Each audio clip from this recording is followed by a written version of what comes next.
আচ্ছা, তাহলে আজকে আমরা দেখবো স্ক্রল আপ কিভাবে কাজ করে, তারপর ওয়ান পেজ ন্যাপ কিভাবে কাজ করে, তারপর হচ্ছে বিভিন্ন জাভাস্ক্রিপ্টের যে প্লাগইন গুলো আছে সেগুলাই। যাই হোক, স্ক্রল আমরা আমাদের প্রজেক্ট ফোল্ডারটা, এটা হচ্ছে আমাদের সেই প্রজেক্ট ফোল্ডার, এন্ড প্রজেক্ট ফোল্ডারটা আমি ওপেন করি।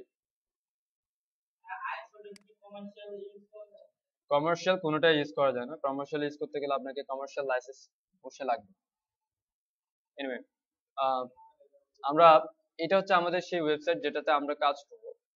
আমি একটু সিএসএস চেঞ্জ করি, যে এখানে যেসব ব্যাকগ্রাউন্ড দেওয়া আছে ব্যাকগ্রাউন্ড গুলা রিমুভ করে দিই, অথবা কমেন্টস করে রাখলাম, এগুলো আসলে ভালো দেখাচ্ছে না।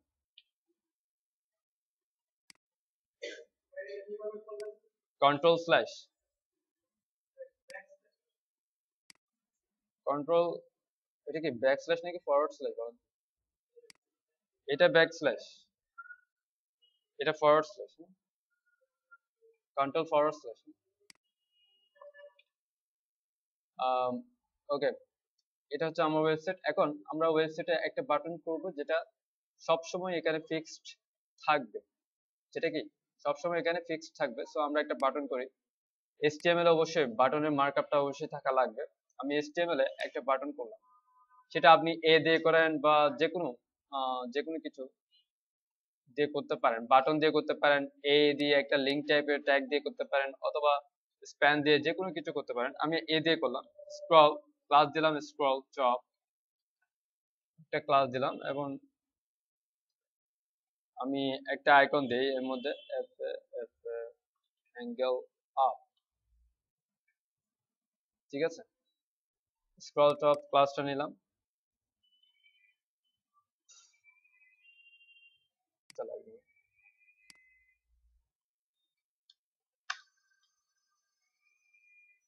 কিছু স্টাইল দিই, display inline block, position fixed, right থেকে 30 পিক্সেল, বটম থেকে 30 পিক্সেল। এটা অ্যাকচুয়ালি এটা করলাম যাতে এটা সবসময় এখানে ফিক্সড থাকে, সবসময় এখানে ফিক্সড। এবার তাকে একটা আর কিছু স্টাইল দেবো, যেমন ব্যাকগ্রাউন্ড কালার আমি রেড দিলাম আপাতত, একটা উইডথ দিলাম 40 পিক্সেল, হাইট দিলাম 40 pixel, border radius 50%, text line right centre,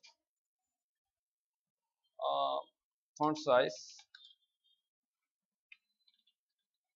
colour.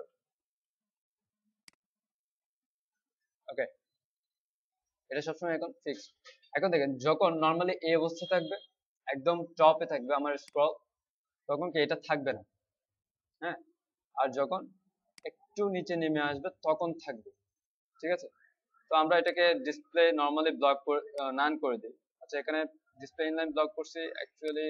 আচ্ছা, ডিসপ্লে ইনলাইন ব্লক লাগতেছে না যেহেতু উইড দিছি, আমরা ডিসপ্লে নান করি, অথবা ডিসপ্লে ছাড়া আগে দেখি যে আমার স্টাইলটা ঠিক আছে কিনা। স্টাইল ওকে আছে, হ্যাঁ। এবার শুধুমাত্র ডিসপ্লে নান, এটা কি ডিসপ্লে নান নরমালি দেখাবে না।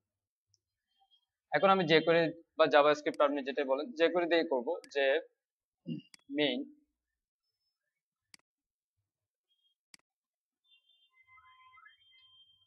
এখানে নিচে আসি, এখানে লিখলাম যে করি, প্রথমে সিলেকশন, কাকে সিলেক্ট করব, আমার স্ক্রল টপ যে ক্লাসটা স্ক্রল, সেটার স্ক্রল ফাংশন।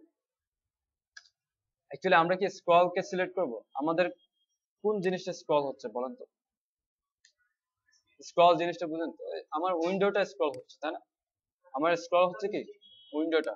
তো আমি উইন্ডোটাকে সিলেক্ট করি, তাহলে বেটার। উইন্ডো যখন স্ক্রল হবে, আমি ফাংশন লিখবো, ফাংশনস।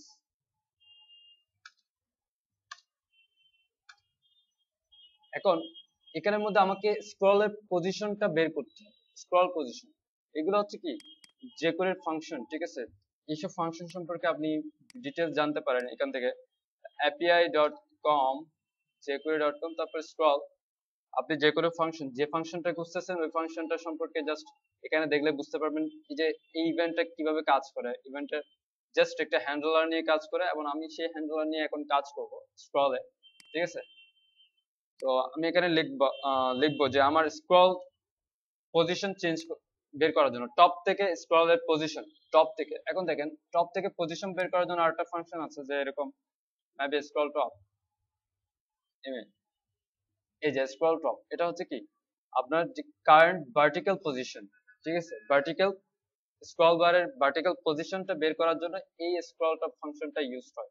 এখন আমি যদি বলি এরকম যে স্ক্রল টপের কি স্ক্রল টপ যে পজিশনটা যেটা আছে সেই পজিশনটা যদি 0 থেকে বেশি হয়, 0 থেকে বেশি হয় মানে কি জাস্ট এখন বর্তমানে 0-তে আছে, একটু নিচে নামলে এটা 0 থেকে বেশি হয়ে যাচ্ছে, তাই না? যখন 0 থেকে বেশি হবে তখন আমার কি আইকনটা শো করবে। ঠিক আছে, এরপর আমরা বাকিটা করব। তো আমি এখানে একটা কন্ডিশন দিব, যদি ইফ কন্ডিশন দেন আমার এক্সিকিউশন, আমি কি চাচ্ছি সেটা। ঠিক আছে, সো কন্ডিশন হচ্ছে আমার এটা যে যদি আমি এখানে $sign ডট স্ক্রল টপ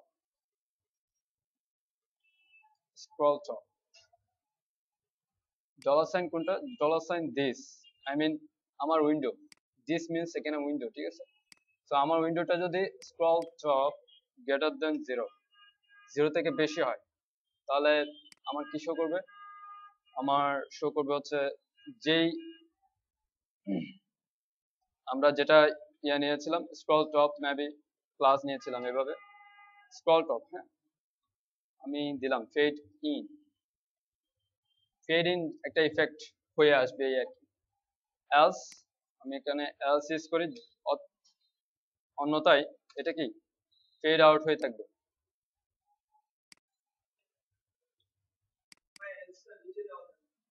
হ্যাঁ, নিচে দেওয়া যায়, তবে লেখার সিস্টেমটা, লেখার ওয়েটা এইভাবে লিখলে বেটার, প্রোগ্রামিং কোড।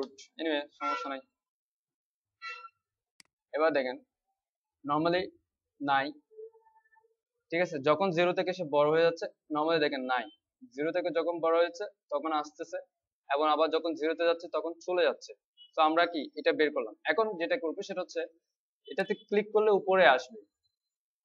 ঠিক আছে, এটাতে ক্লিক করলে যেটা করবো সেটা হচ্ছে উপরে আসবে। তো এখন আমরা আরেকটা ফাংশন, এটা তো আমাদের উইন্ডো ফাংশন বা উইন্ডো ইভেন্টের কাজ শেষ হলো, আমরা আরেকটা ইভেন্টের কাজ শুরু করবো, সেটা হচ্ছে যখন এই স্ক্রল টপের উপর ক্লিক হবে, আমি এটা আলাদা করে লিখছি, যখন স্ক্রল টপের উপর ক্লিক হবে, ঠিক আছে, তখন ফাংশন, তখন আমার যে ফাংশনটা সেটা হচ্ছে পুরো HTML, দেখেন স্ক্রল টপ হচ্ছে এইটা, এবং আর আমার ওয়েবসাইটটা হচ্ছে পুরোটা কি HTML, বা বলতে পারেন এটা পুরোটা আমার HTML এর মধ্যে আছে বা বডির মধ্যে আছে। তো আমি তখন কি করব, HTML কে কি করবে এনিমেট করে টপ 0-তে নিয়ে যাব, HTML কে কি টপ 0-তে নিয়ে যাব। তো আমি সিলেক্ট করতে পারি এভাবে যে আমার HTML এবং বডিকে সিলেক্ট করতে পারি। আমরা তো অবশ্যই জানি সিলেক্টর জাস্ট ট্যাগ গুলাকে সিলেক্টর হিসেবে কাজ করানো যায়। HTML বডি দুইটাকে একসাথে সিলেক্ট করলাম, লিখলাম অ্যানিমেট, ইফেক্ট দেওয়ার জন্য অ্যাকচুয়ালি অ্যানিমেট ফাংশনটা ইউজ হয়। এখন অ্যানিমেশন কি করব, সেই অ্যানিমেশনটা আমাকে দিতে হবে। আমি অ্যানিমেট করতে চাচ্ছি যে স্ক্রল টপ, আমরা যেটা স্ক্রল টপ 0 থেকে বড় হচ্ছে সেটা আমরা কি করব, সেটাকে 0 করব। তো এখানে লিখতে পারি ডাবল, আমরা যেহেতু ডাবল, এখানে একটা কাজ বিষয় আছে, অ্যানিমেশন ফাংশনটা কি কিভাবে কাজ করে দেখেন, যে এটা হচ্ছে অ্যানিমেট, এন্ড অ্যানিমেট দুইটা ইভেন্ট বা দুইটা প্যারামিটার নিয়ে কাজ করে, বলতে পারেন দুইটা প্যারামিটার, আপনি চাইলে একাধিক প্যারামিটার ইউজ করতে পারেন, তবে মূল প্যারামিটার হচ্ছে দুইটা, একটা হচ্ছে আপনার প্রপার্টিস, আরেকটা হচ্ছে আপনার স্পিড বা ভ্যালু বা ডিউরেশন বা ডিলে যেটা বলেন। তো দুইটা প্যারামিটার, একটা হচ্ছে প্রপার্টিস, আমি কি কি নিয়ে কাজ করতেছি, আরেকটা ভ্যালু হচ্ছে স্পিড বা ডিউরেশন, বা আমি কতক্ষণ সময় ধরে বা ইফেক্টটা চাচ্ছি, এই টাইপের কিছু। তো ফার্স্ট আমার একটা প্রপার্টি, যেহেতু আমার প্রপার্টিতে ভ্যালু দিতে হবে, প্রপার্টিটা হচ্ছে কি একটা বলতে পারেন একটা সেকেন্ডারি প্রপার্টি, আরেকটা বলতে পারেন যে তার একটা ভ্যালু দিতে হবে। সুতরাং আমাকে সেকেন্ড ব্র্যাকেট ইউজ করতে হবে যে স্ক্রল টপ, আমি স্ক্রল টপ 0 দিলাম, এন্ড কমা আমি একটা টাইম দিলাম যে 500 600 যে কোনো একটা। আচ্ছা, এখন দেখি যে অ্যাকচুয়ালি কিভাবে কাজ করছে। আই হোপ দ্যাট,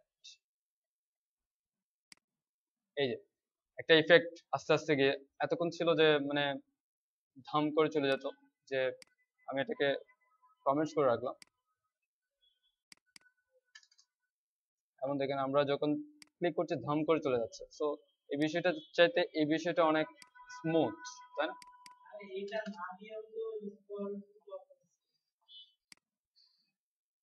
হ্যাঁ, ওইটা না দিয়ে তো স্ক্রল টপ হবে, কারণ হ্যাশের জন্য এটা দেওয়া হয়েছে সেজন্য, ঠিক আছে। এবার আছে আপনার অ্যাকচুয়ালি স্ক্রলের বেস কনসেপ্ট। হ্যাঁ, এই দেখেন আস্তে করে যে অ্যানিমেশন হয়ে গেল। আমি আরো বাড়াই দিই সময়টা 600। এটা কি সুন্দর ইফেক্ট আস্তে আস্তে যাচ্ছে না? যে এখন অ্যাকচুয়ালি এইটার বেস কনসেপ্টটা কি? বেস কনসেপ্ট হচ্ছে আপনার আইডি এবং লিংক। আইডি এবং লিংক নরমালি আমরা যখন কি বলি বলি না যে একটা আইডিতে ক্লিক করলাম, একটা পপ আপ ওপেন হলো, বা একটা মেনুতে ক্লিক করলাম, একটা সেকশনে চলে গেল। এই সেকশনটা অ্যাকচুয়ালি কিভাবে হয়? এই সেকশনটা মূলত হয় যেটা, সেটা হচ্ছে আম, আপনার এই যে সাপোজ আমরা করি যে আমরা এই যে আমাদের সব মেনুর যেটা আছে সেটাতে ক্লিক করলে, অথবা এখানে যে আইটেমস বা ব্র্যান্ডস, হ্যাঁ ব্র্যান্ডসে ক্লিক করলে আমাদের এই পোর্শনে চলে আসবে। সাপোজ এই পোর্শনে চলে আসবে, ব্র্যান্ডসে ক্লিক করলে কি এই পোর্শনে চলে আসবে। এখন এই পোর্শনটা কোন পোর্শনটা দেখি, ট্রেন্ডিং আইটেমস। আমি ট্রেন্ডিং আইটেমসটা সার্চ করে বের করি। সরি, ট্রেন্ডিং আইটেমসটা হচ্ছে এটা, আমার এরিয়াটা হচ্ছে এটা। তো আমি যেহেতু এই পোর্শনে আসবো, এই পোর্শনে আমি একটা আইডি দিতে পারি। আইডি ইকুয়াল মনে করেন ব্র্যান্ডস। হ্যাঁ, আমি একটা আইডি দিলাম। এখন সেই আইডি কে যদি আমি মেনুর সাথে লিংক করি, এখন মেনুর সাথে আইডি কিভাবে লিংক করব? এই যে ব্র্যান্ডস এইচআরইএফ আছে, এখানে জাস্ট আমরা আইডি কিভাবে সিলেক্ট করি, হ্যাশ দিয়ে ব্র্যান্ডস। অবশ্যই আইডি এভাবেই তো সিলেক্ট করি সিএসএস এ এটা পাওয়ার জন্য। সো ইউনিক আইডিটা আমরা কি হ্যাশ দিয়ে এইচআরএফ এ ইউজ করতে পারি। সো এরপর দেখেন আমরা যখন এটা ইউজ করছি এবং রিফ্রেশ ব্র্যান্ডস এ ক্লিক করলাম। সো বেস কনসেপ্ট হচ্ছে এটা, ওইটাকে স্ক্রল টপ বা এই টাইপের কিছু করে জাস্ট এনিমেট দেওয়া হয়েছে। এখন আমরা ওয়ান পেজ ন্যাভ ইউজ করবো, যে মেনুতে ক্লিক করলে জাস্ট ওই পজিশনে চলে যাবে, বা ওই নেভিগেশনে চলে যাবে, ওই সেকশনে চলে যাবে। এই টাইপের যেই প্লাগইনটা, এটা শর্টকাট ইউজ করার জন্য প্লাগইন ইউজ করলে বেটার। ওয়ান পেজ ন্যাভ, এটাকে বলা হয় ওয়ান পেজ ন্যাভ জাস। আপনারা গুগলে সার্চ করলে পাবেন ওয়ান পেজ ন্যাভ, ঠিক আছে। একদম ফার্স্ট ডাভিস্ট 11 যেই গিটহাব প্রজেক্ট আছে, এখান থেকে জাস্ট ওদের জেএস ফাইলটা ডাউনলোড করে নিলেই হবে। আপনি পুরো ফাইলটা ডাউনলোড করেন এবং এখানে বেস কনসেপ্টটা দেখেন। এখানে কনসেপ্ট হচ্ছে আপনার যে মেনুটা সেই মেনুর কি একটা আইডি হবে, ইউএল আইডি নেট। এবং আপনার যতগুলো সেকশন আছে প্রত্যেকটা সেকশনের এক একটা আইডি হবে। এবং আপনি যে মেনুতে ক্লিক করলে যে সেকশনে যেতে চান সেই সেকশনটা কিসে দিতে হবে, এইচআরএফ এ দিতে হবে। এরপর এই প্লাগইনের কাজ হচ্ছে শুধুমাত্র এনিমেট করে নিয়ে যাওয়া, আর কিছুই না, ঠিক আছে। বেস কনসেপ্ট এখন যেটা বললাম সেটাই। ওই প্লাগইনের শুধু কাজ হবে এটাকে অ্যানিমেশন করে নিয়ে আসা। এখন আমাকে কোড করতে হলে অনেক বিরাট কোড করা লাগবে, সেই জন্য অ্যাকচুয়ালি এটা করা, ঠিক আছে। প্লাগইন দেওয়াটাই বেটার, আপনার মাথায় এখন ঢুকবে না নরমালি করাটা, ঠিক আছে। এনিওয়ে, এটা এটা সমস্যা নাই, কারণ আমি আরেকটা বিষয় বলি প্লাগইন ইউজের ক্ষেত্রে। প্লাগইন ইউজের ক্ষেত্রে কোন প্লাগইন আপনি কমার্শিয়ালি ইউজ করতে পারবেন? অবশ্যই আপনারা জানেন এমআইটি লাইসেন্স। এমআইটি লাইসেন্স সবসময় ফ্রি, ঠিক আছে, সবসময় ফ্রি। এটা আপনি যে কোনো সময় যে কোনো কাজে, ইভেন এটা ইউজ করে আপনি যেটা তৈরি করবেন সেটা বিক্রি করে আপনি এই এই প্লাগইন যে বানাইছে তার থেকে বেশি টাকা ইনকাম করলেও সমস্যা নেই, ঠিক আছে। সো এটা ফ্রি, এবং এটা অলরেডি ফ্রি, আই হোপ। এটা এমআইটি লাইসেন্স। সো ডাউনলোড, আমরা ডাউনলোড করলাম এন্ড ওয়ান পেজ ন্যাপ ইউজটা দেখি। হ্যাঁ, অফকোর্স সিঙ্গেল ফাইল অ্যাকচুয়ালি আপনাকে সেভ করতে হবে, ওপেন হবে, জাস্ট এটাকে আপনি কপি করে সেভ করবেন, ঠিক আছে। এটা হচ্ছে একটা রেপোজিটরি কি বলে এই টাইপের কিছু, আই মিন কন্ট্রিবিউটের জন্য দেওয়া। তো এটা একজনে মিলে করে না, এখানে হচ্ছে প্রায় 14 জন আই মিন কয়জনে মিলে করছে এটা, 2 কন্ট্রিবিউটরস, তবে 14 জন পুল করছে, 2 জনে মিলে করছে এটা। গিটহাবের মাধ্যমে একটা প্রজেক্ট অনেকের মাধ্যমে করা যায়। হ্যাঁ, ফোর্ক ফোর্ক আচ্ছা যাই হোক, এটা কি আমরা আমরা কি ইউজ করছি যে এই যে jQuery nap.js, এন্ড আমি এখন nap.js এর কাজটা করব। সো শুরুতে আমাদেরকে এরা আমাকে যেটা বলছে সেটা হচ্ছে আমাদের মার্কআপ হতে হবে এভাবে যে আমাদের ইউআর একটা আইডি থাকবে এবং এলআই এর এইচআরইএফ এ হাইপার রেফারেন্সে আমাদের সেই সেকশনগুলোর নাম, আইডির নাম দেওয়া থাকতে হবে। তো এটা করার আগে আমি আমার jQuery ফাইলটা কল করে ফেলি। আমি একদম স্লিক ন্যাপের উপরে, যেহেতু এটা কমন কাজ প্রথমে করা উচিত ছিল, তাই প্রথমে দিয়ে দিলাম। এরপর যেটা করবো সেটা হচ্ছে প্রত্যেকটা এরিয়াতে আমি একটা নাম দিব। যেমন এই এরিয়াতে একটা আইডি দিলাম, আইডি ইকুয়াল টু ব্লক। তারপর এই এরিয়াটাতে একটা নাম দিলাম ব্র্যান্ডস। এই এরিয়াতে একটা আইডি দিলাম, আইডি হচ্ছে লেটেস্ট প্রোডাক্ট।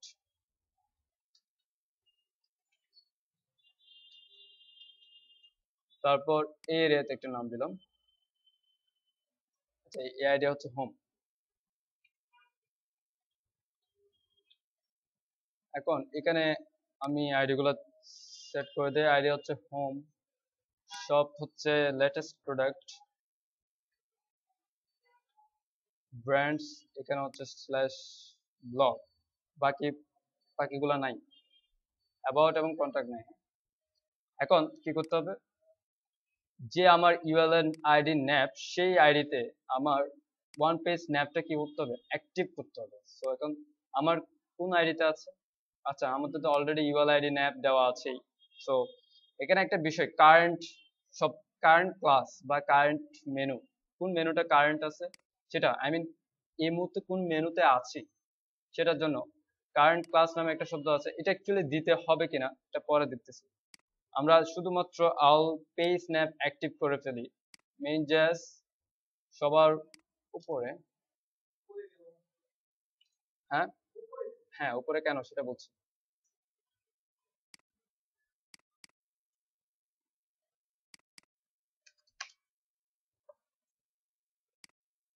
সব খুব সুন্দরভাবে কাজ করছেন, ব্র্যান্ডস খুব একটা ইফেক্টিভ। এবার সবার উপরে কেন, অ্যাকচুয়ালি সবার উপরে আর নিচে পুরো প্রবলেম আছে কিনা দেখেন।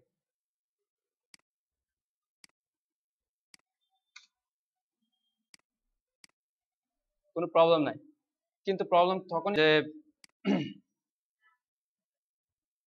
সবসময় চেষ্টা করবেন সেটা হচ্ছে এখানে যেভাবে লিস্টিংটা সাজিয়েছেন ঠিক সেভাবে আপনার অ্যাক্টিভেটর গুলোকে সাজানো। হ্যাঁ মেইন জেএস অ্যাক্টিভেটর, যেমন আমি প্রথমে nap JS, so nap JS, তারপর স্লিক ন্যাপ, তারপর স্লিক ন্যাপ, তারপর যাবতীয় আল কার্ডস যতই আছে সব, তারপর ওকে মেইন জেএস আমরা কল করছি। সো মেইন জেএস এ আমাদের কি করতে হবে, এই লিস্টিংটা ঠিক রাখার চেষ্টা করতে হবে। তাহলে কি হবে, আমার আর কোনো কনফ্লিক্ট থাকবে না, আমার আর কোনো কি কনসোল এরর থাকবে না। ঠিক আছে, এখানে যাবতীয় অনেকগুলো এরর থাকতে পারে, বাট jQuery ক্ষেত্রে হয় না। কোনো সিএসএস এর ক্ষেত্রে কনসোল এরর থাকে না, কনসোল এরর হচ্ছে jQuery ক্ষেত্রে। মনে করেন আপনি একটা ফাংশন ইউজ করলেন যেটার কোনো এটা কোনো ফাংশন না, বা এটা কোনো ডিফাইন্ড ফাংশন না, বা ডিফাইন করা নাই। সো সেটাকে কনসোল এরর হিসেবে দেখাবে, বলে যে এই ফাংশনটা আপনি ইউজ করছেন বাট এটা কোথাও ডিফাইন নাই। সো এটা হচ্ছে একটা কনসোল এরর, এটা কনসোলে দেখাবে আপনার। এনিওয়ে না, এটা jQuery তে ভুল করলে, এটা কোনো HTML ভুলের, HTML CSS এর কোনো কাজ যে কনসোলে দেখাবে না। সাপোজ আপনি মেইন জেএস এ কাজ করলেন, আপনার এখানে সবকিছু ঠিক আছে, মেইন জেএস এ কাজ করলেন একটা ফাংশন, সাপোজ আমি একটা ভেরিয়েবলে কাজ করলাম যে ডলার সাইন মেইন, অথবা হ্যাঁ আমি একটা ভেরিয়েবল নেই ফর ডলার সাইন মেইন এবং ইকুয়াল হচ্ছে সিলেক্ট করলাম,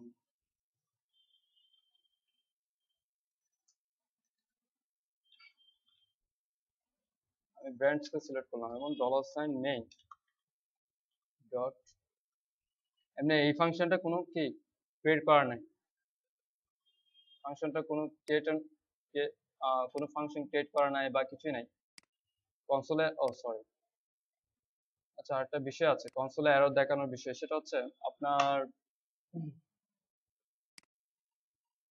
একটা কাজ করি না, আমরা তো আমরা দেখছি হচ্ছে ওয়ান পেজ স্ন্যাপ দেখছি এবং কিভাবে এটা ম্যানুয়ালি করতে হয় সেটা দেখছি। অ্যাকচুয়ালি এটার জন্য প্লাগইন ইউজ করা যায়, তো এই সামান্য কাজের জন্য প্লাগইন ইউজ করার দরকার নাই, সেজন্য আমি ম্যানুয়ালি দেখাই দিলাম যে কিভাবে করতে হয়। আচ্ছা, আমরা দেখি হচ্ছে কি দেখতে পারি প্লাগইনের মধ্যে। অ্যাকচুয়ালি আমি কিছু